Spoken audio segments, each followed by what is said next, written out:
السلام علیکم ورحمت الله وبرکاتو. نن درته یو داسې واقعه بیانوم چې انتهایی په دې کې ډېر زیات عبرت پروت دی چې ما او تا د دې نه عبرت والو. ځکه ډېره ښایسته واقعه ده.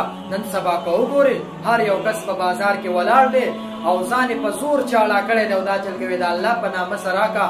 ټیک ده، غریبي به د هر چا وي او محتاجي به د هر چا وي، خو الله جل جلاله نه غواړه د انسان او د بنده نه ولې غواړي؟ کم بنده چې الله پیدا کړي دا مال چا ورکړي؟ دا رب ورکړي. د هغه رب نه ولې نه غواړي چې ته په بازار کې لګې او سوال کې؟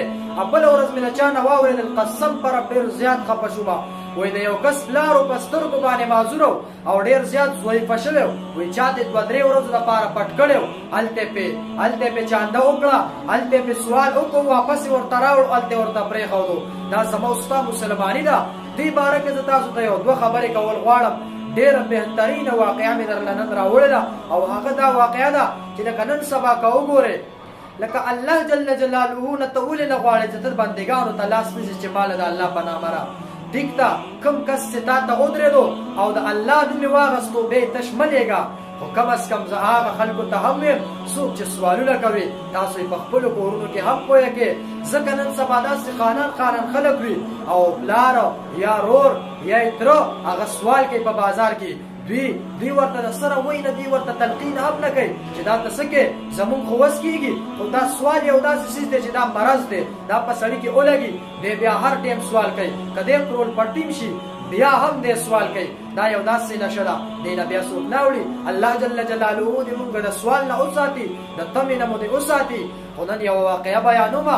یو بزرګه د سپي نه تپوس وکړو، وایي ته ډېر زیات چې کوم دی وفادار سپی، ډېر وفادار یې، خو 2 کارونه در کې غلط دي.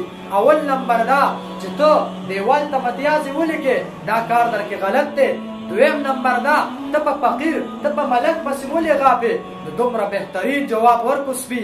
الله اکبر. سپی ورته څه وایي؟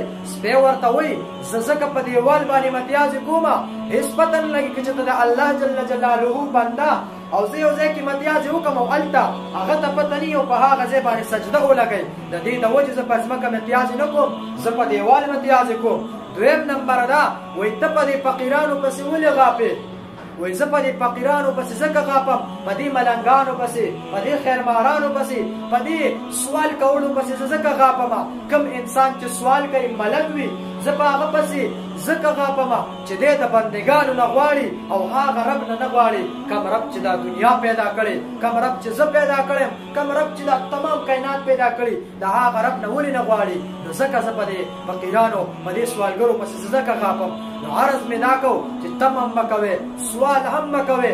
الله جل جلاله په دې خوشحالېږي چې ته الله ته لاس ونیسې چې یا الله پاکه زه ډېر زیات بے وسه ما مال راکې. الله جل جلاله ډېر زیات خوشحالېږي په سوال.